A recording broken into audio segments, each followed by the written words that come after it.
नमस्कार साथियों, स्वागत है आपका अपने चैनल नितेश पांडे में। जैसा कि अभी तक अभिषेक सर के द्वारा हैंड रिटन क्लासेस अंग्रेजी की दी जा रही हैं, जो कि डीएलएड में कोई नहीं देता है। साथियों, इस चैनल पर आपको हैंड रिटन क्लासेस दी जा रही हैं। आज या टेंस का पार्ट 2 आपको हैंड रिटन नोट्स के साथ पढ़ाया जाएगा। इसकी पीडीएफ चाहिए तो हमारे डिस्क्रिप्शन बॉक्स में जाइए, वहाँ से आपको टेलीग्राम चैनल मिल जाएगा। वहाँ पे प्रत्येक दिन प्रत्येक क्लास के बाद आपको पीडीएफ लिंक दी जाएगी। साथियों, यदि आप चैनल पर नए हो, चैनल को सब्सक्राइब करें, वीडियो को लाइक करें, शेयर करें, ज़्यादा से ज़्यादा वीडियो को शेयर करें। चतुर्थ सेमेस्टर की सारे विषय की प्लेलिस्ट तैयार कर दी गई है और यह मैं वादा करता हूं, हमारे टीचर्स की मेहनत यदि आप सारी प्लेलिस्ट देखेंगे तो आपका 1 नंबर परीक्षा में कम नहीं होने देंगे। किस प्रकार से पढ़ना है उसकी भी वीडियो पड़ी है, आपको हर तरीके की वीडियो यहाँ दी जाएगी। साथियों, अब आज अभिषेक सर के साथ आप टेंस का पार्ट 2 पढ़िए। वीडियो को लाइक करिए, शेयर करिए और क्लास को एंजॉय करिए। अब आप अभिषेक सर के साथ क्लास पढ़िए। नमस्कार साथियों, आपका स्वागत है अपने चैनल नितेश पांडे में। साथियों, डीएलएड 4th सेमेस्टर की इस इंग्लिश की क्लास में अभी तक आपने टीचिंग मेथड से लगा के ग्रामर में noun, pronoun, adjective, preposition, conjunction ये सब पढ़ लिया है। कल मैंने टेंस टॉपिक स्टार्ट किया था, जिसमें वो बुक से कुछ समझने में दिक्कत आई बच्चों को, तो इसलिए हैंड रिटन नोट्स के माध्यम से मैं समझाने का प्रयास करूंगा। इस लेक्चर में आपको कोई दिक्कत नहीं होगी। आपकी संपूर्ण अच्छी तैयारी हमारे चैनल पे होगी, ऐसा वादा है हम सबका। तो आशा करता हूँ आपको वीडियो अच्छी लगेगी। तो इसलिए मैं आपको ऐसे समझाऊंगा जिसमें आपको सब चीज़ें समझ में आए। तो चलिए स्टार्ट करते हैं आज का सेशन। हमने कल जो है सिंपल प्रेजेंट टॉपिक देखा था, जिसमें इंडेफिनिट टेंस होता है। उसमें सारी चीज़ें कवर हो गई थी। अगर आप कहेंगे तो वो दोबारा भी पढ़ा दिया जाएगा। आपको समझ में नहीं आएगा तो बिल्कुल दोबारा पढ़ाया जाएगा। इसलिए आज हम प्रेजेंट कॉन्टीन्यूअस टेंस लेके आए हैं। इसमें सब जितने भी continuous, present continuous, past continuous, future continuous, जितने भी कॉन्टीन्यूअस टेंस होते हैं उनको अच्छी तरह से तैयार करने की लिए ये सेशन है। इसमें स्टार्ट करते हैं आज का सेशन। तो इसकी पहचान क्या होती है? प्रेजेंट कॉन्टीन्यूअस की पहचान क्या होती है? पहचान जो है, वाक्यों के क्रिया के अंत में, क्रिया मतलब वर्ब, क्रिया जो होती है वर्ब होती है, अंत में रहा है, रही है, रहे हैं आदि शब्द जो आते हैं तो वहाँ पे क्या हो जाता है? Present continuous. रहा है, रही हैं, रहे हैं ऐसे शब्द जब आते हैं क्रिया के अंत में तो वो प्रेजेंट कॉन्टीन्यूअस टेंस के अंतर्गत आते हैं। ये हमने पहचान कर ली भाई। अब इसका नियम, अफर्मेटिव सेंटेंसेस के लिए जो इसका नियम होता है, क्या होता है? सब्जेक्ट आता है सबसे पहले, उसके बाद इज एम आर आता है, इज एम आर, ठीक। आई के साथ एम लगता है, वी के साथ आर और ही के साथ इज। ऐसे मतलब जो सिंगुलर होते हैं उनके साथ इज होता है, जो प्लूरल होते हैं आर होता है और आई के साथ एम लगता है, ठीक है। प्लस वर्ब की first form plus ING plus object, ये इसका नियम है, ये आप याद कर लीजिए। जैसे इसमें पहला एग्जाम्पल देखते हैं। मोहन एक पत्र लिख रहा है। मोहन एक पत्र लिख रहा है, इसमें अंत में क्या आ गया? रहा है यार, है ना। क्रिया के अंत में रहा है आ गया तो हम जान गए भाई प्रेजेंट कॉन्टीन्यूअस टेंस है, ठीक है। तो इसको हम कैसे बनाएंगे? तो सबसे पहले क्या लिखेंगे? मोहन। मोहन क्या है? इसमें सब्जेक्ट है, सब्जेक्ट, मोहन सब्जेक्ट। कौन, क्रिया में अगर हम कौन लगा के उस प्रश्न पूछें तो हमको सब्जेक्ट का पता चल जाता है। कौन लिख रहा है? मोहन। कौन लिख रहा है? कौन गा रहा है? मैं। तो ये सब सब्जेक्ट हैं। क्रिया में अगर हम कौन लगा के सब प्रश्न पूछें तो हमको सब्जेक्ट का पता चल जाता है। तो इसमें मोहन एक पत्र लिख रहा है, कौन लिख रहा है? मोहन लिख रहा है, तो मोहन एक सब्जेक्ट हो गया। तो इसलिए सब्जेक्ट सबसे पहले लिख लिया, ठीक है। फिर उसके बाद इज एम आर, मोहन के साथ हमको पता है इज लगेगा क्योंकि सिंगुलर है, ठीक है। मोहन इज, उसके बाद वर्ब की फर्स्ट फॉर्म राइट होता है, उसमें आईएनजी फॉर्म जोड़ेंगे तो राइटिंग हो जाएगा। और ऑब्जेक्ट क्या है? अ लेटर, ठीक है। तो Mohan is writing a letter. तो आशा करता हूँ ये समझ गए होंगे आपको। तो ये नियम के अनुसार मैं एक गाना गाता हूँ, आई के साथ एम लगता है, I am singing a song, ठीक है। Subject plus is am are plus verb की first form plus ING plus object, ठीक है।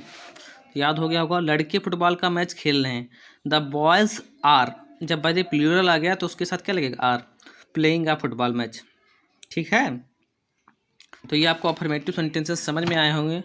अब देखते हैं निगेटिव सेंटेंस क्या होता है। तो सेम होता है, इसमें इज एम आर के बाद नॉट लग जाता है केवल। निगेटिव में क्या होता है, इज एम आर के बाद नॉट लग जाता है, बाकी सेम अफर्मेटिव की तरह subject plus is am are plus not plus verb की first form plus ING plus object. Is am are के बाद नॉट लग जाएगा, बाकी सब सेम। ठीक है, जैसे मैं पुस्तक नहीं पढ़ रहा हूँ, आई am not reading a book. I am के बाद क्या लग गया, नॉट, जिसमें नकारात्मक आ गया सब भावना, तो नॉट आ गया। ठीक है, I am not reading a book. वे बाजार नहीं जा रहे हैं, they are not going to market. Are के बाद नॉट लग गया। अब भाई देखते हैं इंट्रागेटिव सेंटेंसेस क्या होते हैं। इंट्रागेटिव मतलब प्रश्नसूचक वाक्य जो होते हैं, उसमें इज एम आर अगर क्या से स्टार्ट हो रहा है तो is am are plus subject plus verb की first form plus ING plus object plus question mark.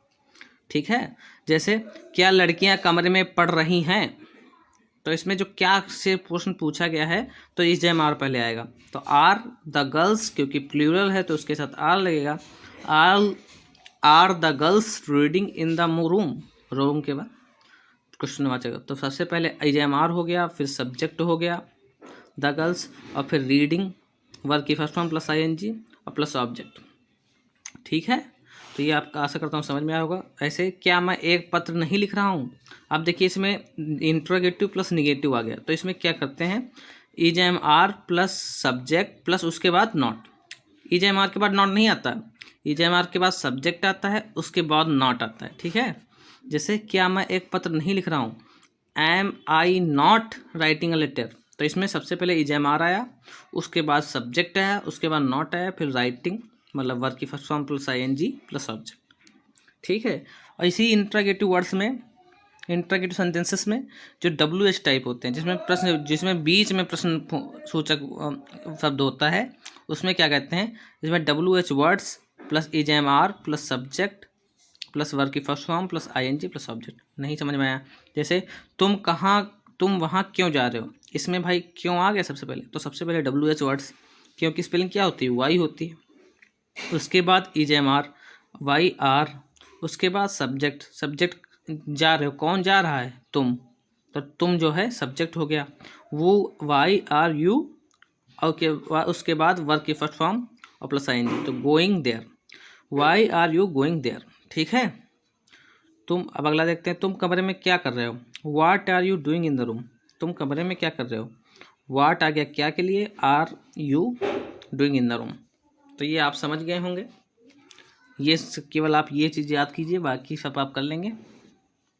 अब एक और इसमें नोट देखते हैं, how many how much whose के साथ इनमें से संबंधित नाउन भी आते हैं। हाउ, जहाँ भी how many how much whose आए, उसके साथ जो संबंधित नाउन्स हैं उनको साथ में लिखते हैं। जैसे बच्चा कितना दूध पी रहा है, how much milk is the child drinking, तो हाउ मच के साथ कितना दूध है ना, दूध, इसका रिलेटिव नाउन कौन सा है, नाउन दूध है। How much milk is the child drinking, तो इसमें क्या हो गया, हाउ मच मिल्क जो है वो एक बच्चा कितना दूध पी रहा, तो कितना मतलब आ गया, तो उसके साथ रिलेटिव जो नाउन है वो पहले आएगा, how much milk is the child drinking. ठीक है, ऐसे ही हुआ, अब किसकी पुस्तक पढ़ रहा है, वूज बुक, तो जो वूज है उसे रिलेटिव कौन सा नाउन है, whose book is the reading noun. ठीक है, किसकी पुस्तक, तो उसके साथ जो रिलेटिव नाउन है वो पहले आ जाएगा। ठीक है, हाउ मैनी गर्ल्स, तो इसमें कितनी लड़कियां हैं, तो उसके साथ रिलेटिव गर्ल्स है ना, तो ये साथ में आ जाएगा। बस यही है कंसेप्ट। तो चलते हैं अब अगले टेंस पे, पास्ट कंटिन्यूस टेंस। साथियों, इस आपके लिए ये हैंड रिटन नोट्स लिख के बनाए जा रहे हैं, तो आशा करता हूँ कि आपको पसंद आ रहे होंगे। अगर पसंद आ रहे हैं तो लाइक ज़रूर कर दीजिए, वीडियो बड़ी मेहनत से आपके लिए किए जा रहा है सब चीज़, तो हम आशा करता हूँ कि आप ज़रूर लाइक करेंगे, हमारे चैनल को सब्सक्राइब करेंगे और वीडियो को ज़रूर शेयर करेंगे। ठीक है, चलते हैं अगले टेंस पर, पास्ट कंटिन्यूस टेंस क्या होता है। पास्ट कंटिन्यूस की पहचान क्या होती है, ऐसे वाक्यों में काम का जारी होना भूतकाल में, मतलब जो बीत चुका होता है, में पाया जाता है। वाक्य में अंत में रहा था, रही थी, रहे थे पाया जाता है। वाक्य में अंत में क्या आता है, रहा था, रही थे और रहे थे। ठीक है, जैसे इसका आप अफर्मेटिव में नियम देखते हैं, रूल्स क्या होते हैं, subject plus was verb plus verb की फर्स्ट फॉर्म में ING प्लस ऑब्जेक्ट। ठीक है, इसमें जो है वाज वर्ब आ जाता है, बाकी सेम पिछली बार की तरह था। जैसे मैं अपनी किताब पढ़ रहा, सॉरी यहाँ पे हूँ नहीं होगा, पढ़ रहा था, ठीक है, पढ़ रहा था, मैं अपनी किताब पढ़ रहा था। तो इसमें क्या लिखेंगे, I was reading my book, I was reading my book, क्योंकि इसके अंत में रहा था आ गया, तो इसमें ये वाला नियम लगेगा, I was reading my book, ठीक है। वे फुटबॉल खेल रहे थे, इसमें अंत में क्या आ गया, रहे थे आ गया, तो इसमें क्या करेंगे, दे वर प्लेइंग फुटबॉल, दे, वे मतलब दे, वर, वाज वर लगेगा ना, उसके बाद प्ले वर की फर्स्ट फॉर्म में आईएनजी, प्लेइंग फुटबॉल, ठीक है। अब अगला देखते हैं, तो आपको ये समझ में आ गया होगा अफर्मेटिव सेंटेंसेस। अब देखते हैं निगेटिव सेंटेंसेस क्या होता है। इसमें सेम होता है, वाज वर के बाद नॉट लग जाता है, ठीक है, वाज वर के बाद नॉट लग जाता है। जैसे वे घर नहीं जा रहे थे, दे वर नॉट, वर के बाद क्या लग गया, नॉट लग गया, ठीक है। ये वाला नियम होता है, subject plus was were plus not plus verb की first form plus ING plus object, तो they were not going home, ठीक है। ऐसे ही मैं स्कूल नहीं जा रहा था, I was not going to school, इसमें देखिए वाज के बाद नॉट लग गया, I was not going to school, ठीक है। ऐसे ही देखते हैं इंटरोगेटिव सेंटेंसेस के लिए। इसका रूल नंबर फर्स्ट क्या होता है, जिसमें क्या वाले पहले आ जाते हैं, तो इसमें क्या होता है, was were plus subject plus verb की first form plus ING plus object, ठीक है।